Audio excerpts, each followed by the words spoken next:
Bonjour à tous et bienvenue dans cette nouvelle étude de la Bible.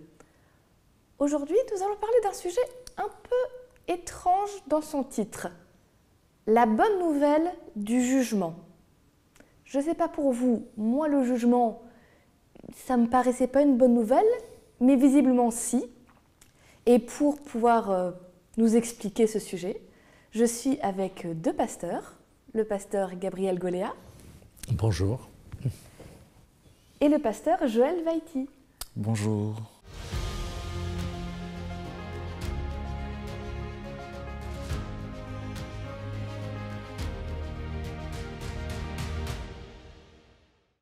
Alors avant de commencer ce sujet où je suis sûre que vous allez pouvoir m'éclairer sur beaucoup de choses, je voudrais vous proposer qu'on puisse prier. Est-ce que Gabriel, tu accepterais de prier avec nous et avec ceux qui nous regardent? Volontiers. Notre Père, nous voulons te remercier d'abord pour ta parole, pour cette parole qui nous aide, qui nous soutient. Et c'est aussi l'occasion pour nous de pouvoir l'approfondir, l'étudier ensemble. Nous te demandons pour cela ton esprit, ton accompagnement. Au nom de Jésus. Amen. Amen. Alors avant de plonger dans les questions, je vous propose de poser un peu le cadre biblique. Et Joël, est-ce que tu accepterais de lire Apocalypse 20, les versets 11 jusqu'à 14 ? Très bien, avec plaisir. Apocalypse 20, versets 11 à 14. Puis, je vis un grand trône blanc et celui qui était assis dessus. La terre et le ciel s'enfuirent devant sa face, et il ne fut plus trouvé de place pour eux. Et je vis les morts, les grands et les petits, qui se tenaient devant le trône. Des livres furent ouverts, et un autre livre fut ouvert, celui qui est le livre de vie. Et les morts furent jugés selon leurs œuvres, d'après ce qui était écrit dans ces livres.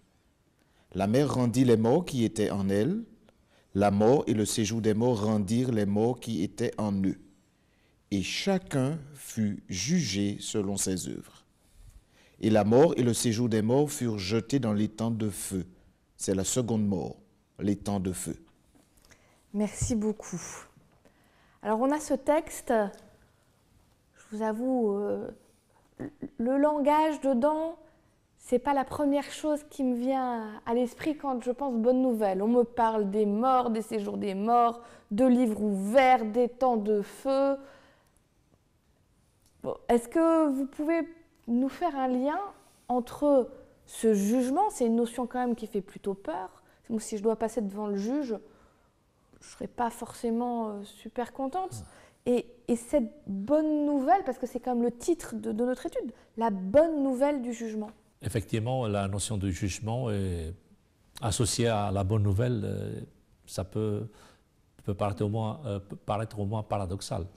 Je me souviens qu'en France, il y a quelques années, le petit-fils de quelqu'un qui a été jugé, condamné à tort, s'est battu pendant des années pour que son procès, le procès du grand-père, soit réétudié, et il a mis des années et des années pour cela. Pourquoi? Parce qu'à la fin d'un procès, et même les hommes politiques qui sont accusés à tort ou à raison, à la fin d'un procès, on arrive avec une situation qui est claire. Au départ, ça peut être compliqué pour la personne. Ça peut être des soupçons, des accusations, et il est important d'arriver à une conclusion. Là, au niveau céleste, au niveau de la planète, c'est très important d'arriver à une conclusion.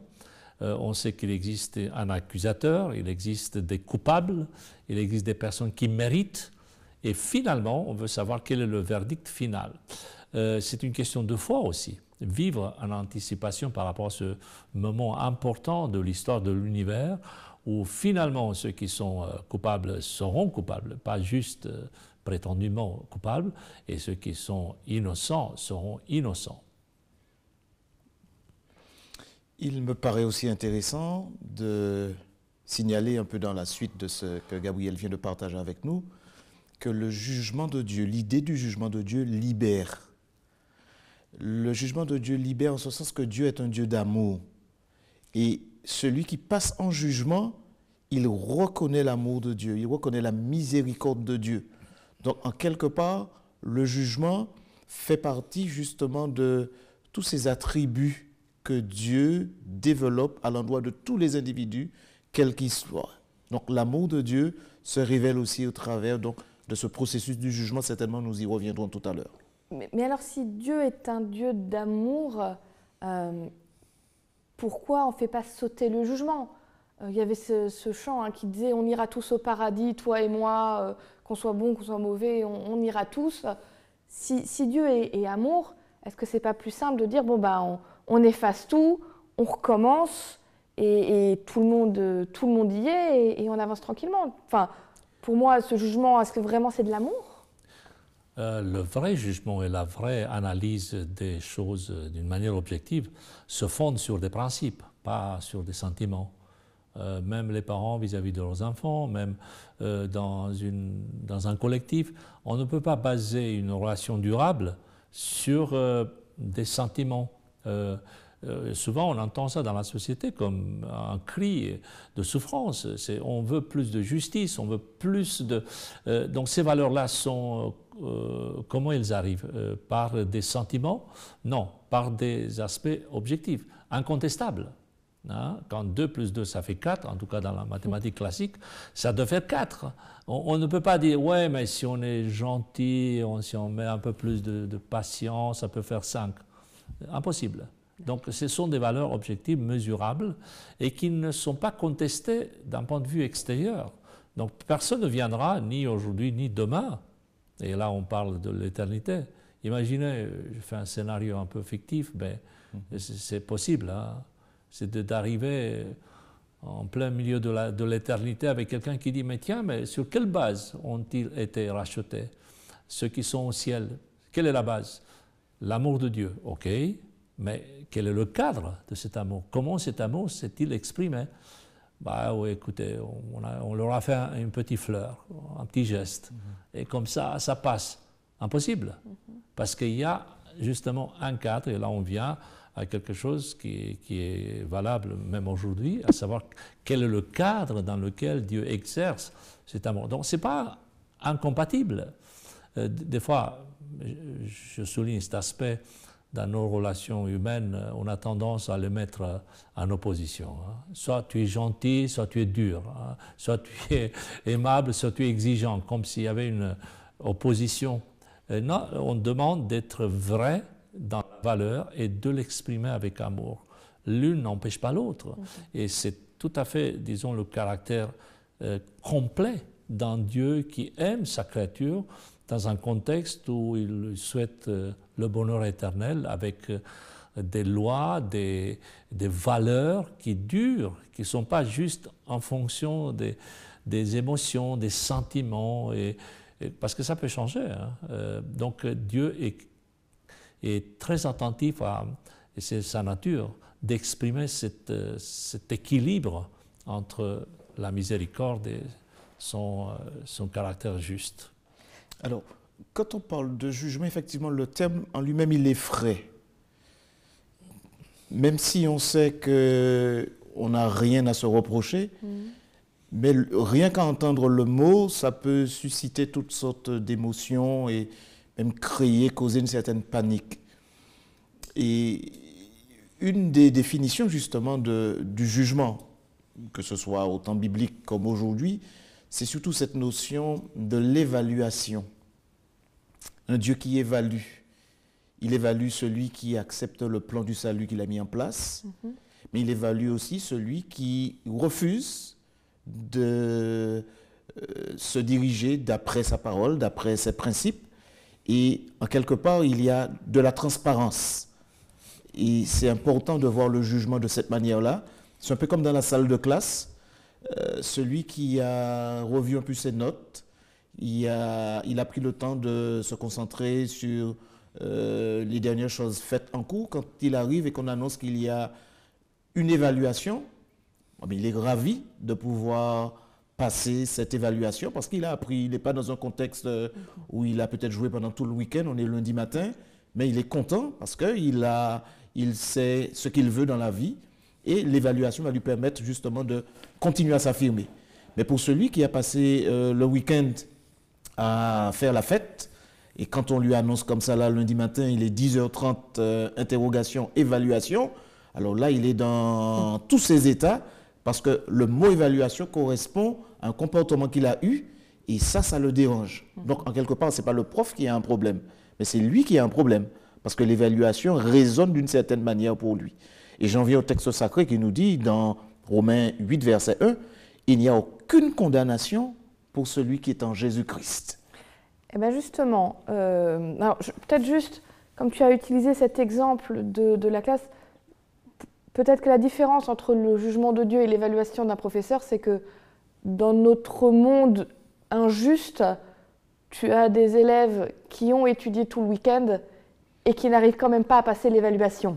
Et des élèves qui ont fait la fête tout le week-end et qui arrivent quand même à passer leur évaluation parce qu'ils ont des facilités. Donc, heureusement, avec Dieu, on n'est pas dans des choses comme ça, parce que malheureusement, notre monde à nous, il n'est pas toujours juste, sinon ça se saurait.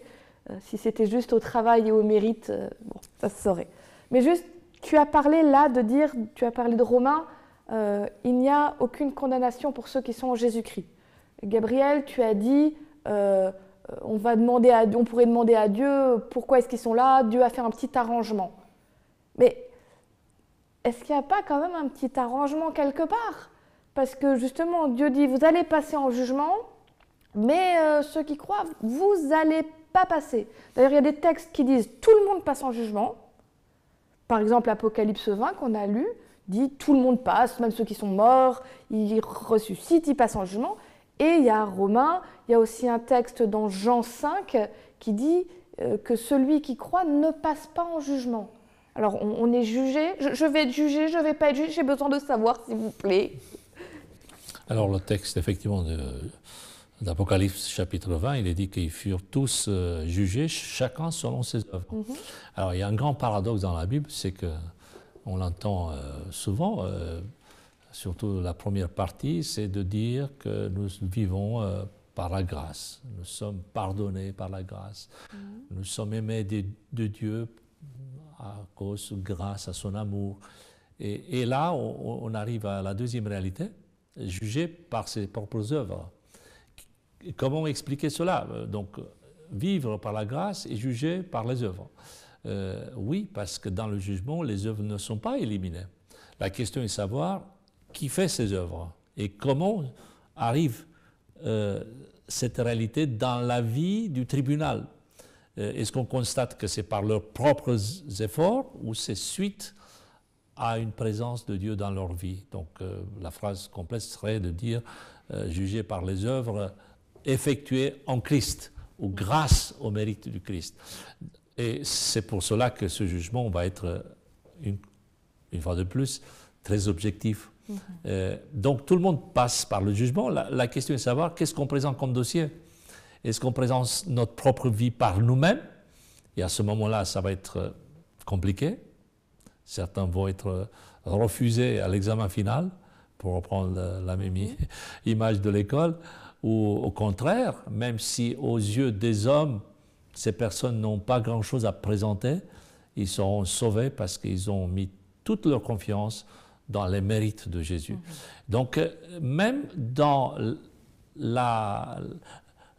l'accord, le fait de remplacer le pécheur qui va être jugé, là aussi, il y a quelque chose d'objectif. C'est parce que cette personne a accepté les mérites de Jésus, donc il peut aller sereinement devant le jugement. Alors, je reviens dans Apocalypse 14, versets 6 et 7, où Jean déclare ceci, Apocalypse 14, versets 6 et 7, « Je vis un autre ange qui volait par le milieu du ciel, ayant un évangile éternel, la bonne nouvelle, pour l'annoncer aux habitants de la terre, à toute nation, à toute tribu, à toute langue et à tout peuple.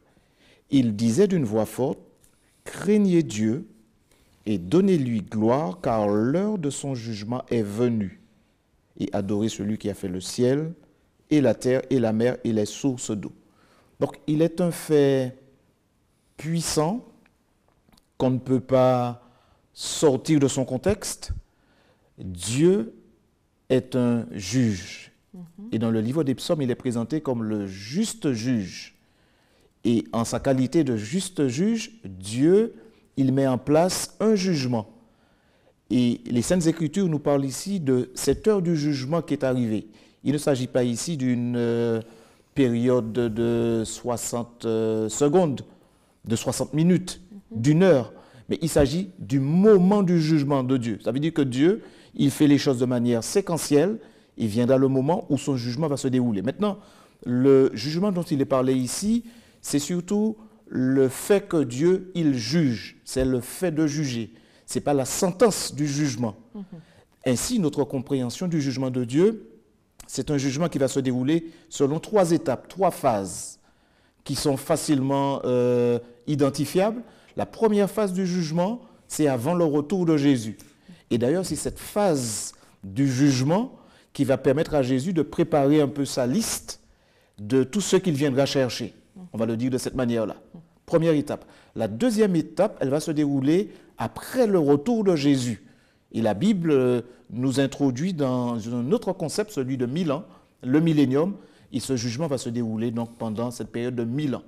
Et à la fin de cette deuxième période de jugement, il y aura cette 3e période, et c'est vraiment le prononcement de la sentence, et c'est le jugement exécutif. Donc on a le jugement avant le retour de Jésus, le jugement consultatif, parce que les élus auront la possibilité de participer à cette 2e phase du jugement, et puis 1000 ans après, le jugement exécutif, et cela va concerner ce que nous avons lu tout à l'heure dans l'Apocalypse, tous ceux dont les noms n'auront pas été trouvés dans le livre de vie, tous ceux qui n'auront pas accepté le plan de salut que Dieu a proposé aux humains. On pourrait ajouter, au-delà de cette chronologie en 3 étapes par rapport au texte biblique, même les mots qui sont utilisés quand on dit aujourd'hui jugement, sauf si on est juriste, on comprend que le jugement, ce n'est pas juste dire une phrase sur quelqu'un. Il y a plusieurs étapes à l'intérieur. Et effectivement, il y a des mots dans le Nouveau Testament qui nous invitent à comprendre qu'il y a une partie jugement dans le sens analyse, étude des dossiers. Hein, c'est un travail de réflexion, c'est un travail, on ne débarque pas comme ça pour exécuter quelqu'un sans qu'il y ait une enquête. Est-ce qu'il y a un avocat? Est-ce qu'il y a quelqu'un qui défend? Est-ce qu'il y a des circonstances? Donc c'est important de comprendre qu'est-ce qui s'est passé. Et puis, il y a d'autres mots, un autre terme qui explique justement cette partie d'exécution où on a affaire à un jugement qui devient effectif, qui devient exécutoire. Joël, tu as parlé de cette partie, donc 2e partie, où tu as dit ceux qui sont avec Jésus auront même cette possibilité de participer, de poser des questions, de comprendre mieux pendant ces 1000 ans. La leçon en a parlé et l'étude disait que dans cette période-là, il y a les hommes qui passent en jugement, mais que quelque part aussi, la grande question, sur ce que certains appellent la grande controverse, où l'ennemi, le diable, Satan, avait dit « Dieu est un menteur, Dieu ne veut pas le bien de l'univers, Dieu est un Dieu injuste », que cette grande question allait être jugée aussi et qu'on allait y répondre définitivement. Mais moi, ça me fait très bizarre. Enfin, comment est-ce qu'on peut imaginer que Dieu passe en jugement? Comment est-ce que Dieu pourrait tolérer ça, de passer en jugement, s'il vraiment, il a tout créé, il est tout puissant? Vous pouvez me parler un petit peu de cette notion? Pourquoi Dieu va passer en jugement? Pourquoi il y a un jugement pour lui-même? Oui, enfin, est-ce que vraiment Dieu va être jugé? Qu'est-ce que... Alors, il y a des mots qui doivent suggérer une image, il y a d'autres qui parlent de l'image elle-même. On a dans la Bible différents termes. Hein. Dieu se met en colère, par exemple. Dieu se met en colère. Si c'est ma colère à moi, vous comprenez que le langage est tellement pauvre. Hein. Si c'est la colère de Dieu, c'est autre chose. C'est la réaction légitime, bien justifiée par rapport à une action, et c'est jamais dans la colère, dans l'énervement. Pour préciser, la question de Dieu est jugé lui-même. Non pas dans le sens qu'il y ait un tribunal qui se réunit et qui est composé de qui? De moi et de vous. Je suis désolé, mais on ne pourra pas nous faire office de juge. Hein. Mais dans le sens que le comportement que nous adoptons, l'attitude que nous adoptons peut jouer en faveur ou au contraire comme une charge par rapport à ce qui était lancé tout au début de l'histoire de l'humanité, de l'histoire tout court. À savoir, quelqu'un qui vient comme accusateur et qui dit en gros, Dieu n'est pas amour, Dieu demande une obéissance stricte, absolue, impossible à tenir. Et donc, toutes ces accusations-là restent. Comment les faire disparaître? D'abord par le comportement de celui qui est accusé, et nous l'avons vu, à la croix, c'est la réponse la plus parfaite, si on peut se permettre d'apporter un superlatif. Effectivement, elle est complète, la réponse. Et deuxièmement, par rapport au regard et par rapport aux critiques, c'est la réponse des concernés. Et quelle va être ma réponse dans ce tribunal, dans cette accusation, si vous voulez, qui va au-delà d'un simple fait juridique? C'est de dire, par ma vie, par la grâce de Dieu, je joue en faveur de la défense de Dieu. Si aujourd'hui il y a des personnes qui doutent de son existence, s'il y a des personnes qui critiquent, qui se moquent, la liste est longue, eh bien, je ne fais pas ce jeu-là. Je rentre dans une logique de défense du caractère de Dieu, non pas dans le sens que c'est moi qui défends Dieu. Vous voyez, là aussi, il y a des proportions. Les termes peuvent être retournés et ça serait dommage d'avoir le sens opposé de celui que j'avais comme intention, mais tout simplement de dire que dans ce procès qui est fait à Dieu, dans cette remise en question de son caractère, de ses motivations, eh bien, je ne prends pas part dans le sens de la charge, mais au contraire, modestement, je contribue à porter une image positive, à encourager l'adoration, le respect, et de dire finalement, je lui fais confiance. C'est dans ce sens que je participe au jugement de Dieu, et non pas dans le sens absolu du terme. Il est aussi important de reconnaître que pendant cette période de jugement, le millénium, les dossiers seront étudiés, les livres seront étudiés, seront consultés, puisqu'on parle de jugement consultatif. Au moment de la rébellion de Lucifer au ciel, les anges se sont positionnés. Certains ont pris fait et cause pour Lucifer, qui s'était transformé en ennemi de Dieu, et d'autres anges sont restés attachés à Dieu. Il y a eu donc cette cassure, et depuis, les anges, notamment ceux qui sont restés fidèles à Dieu, ils sont en observation. Ils ont vu la création du genre humain, ils ont vu l'entrée du péché, ils ont vu Jésus qui est venu pour prendre sur lui les péchés des humains et leur accorder la rédemption. Le rôle des uns et des autres se poursuit. Et là maintenant, il y a ce jugement où, effectivement, dans l'absolu, Dieu n'est pas présenté en jugement, mais la consultation des livres de vie notamment, cette consultation permet de reconnaître que Dieu, il a eu raison dans tout ce qu'il a fait et dans toutes les démarches qu'il a mises en place. Et à aucun moment, on ne peut taxer Dieu d'avoir fait jouer de son autorité, d'avoir fait pression. Mais simplement, on va reconnaître que tout ce qu'il a fait, c'est toujours par amour, amour pour la race humaine. Même quand la race humaine s'est rebellée, Dieu a trouvé les voies et moyens pour pouvoir continuer à faire du bien à la race humaine. Donc, c'est ce jugement, cette idée du jugement, cette pensée du jugement, où Dieu sera réhabilité pleinement dans le cœur des uns et des autres, et notamment des anges qui n'ont jamais péché, mais qui jusque-là étaient en observateur, en tout cas jusque-là seront en observateur de la manière dont Dieu a su prendre par les cornes, a su maîtriser la question du péché. J'avoue, je suis assez sensible à cette idée. On est dans un monde où on est en perte de confiance, par exemple, sur les politiques, sur ceux qui nous dirigent, en se disant ils nous cachent des choses, tout n'est jamais très clair, il y a des motifs cachés.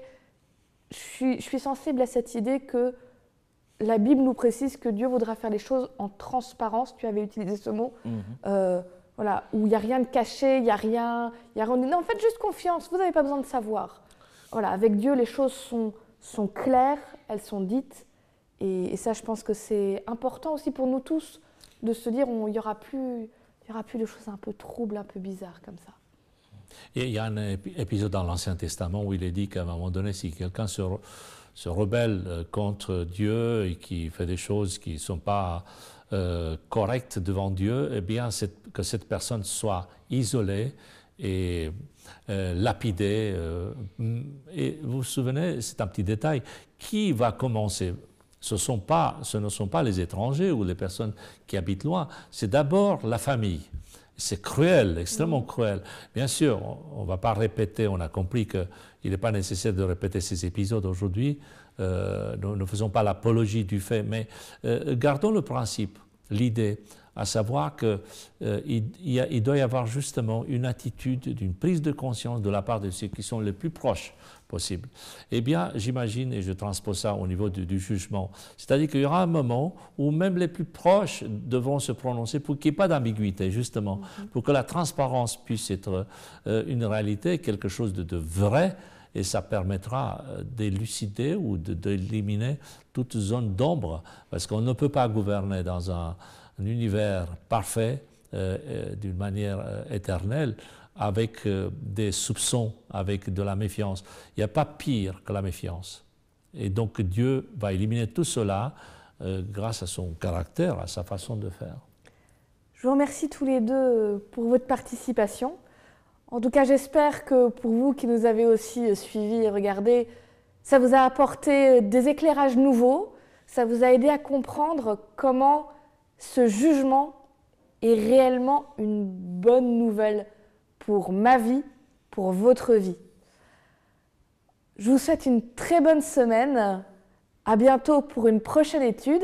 Et si vous voulez ne manquer aucune de nos vidéos, n'oubliez pas, si ce n'est pas encore fait, de vous abonner à la chaîne YouTube.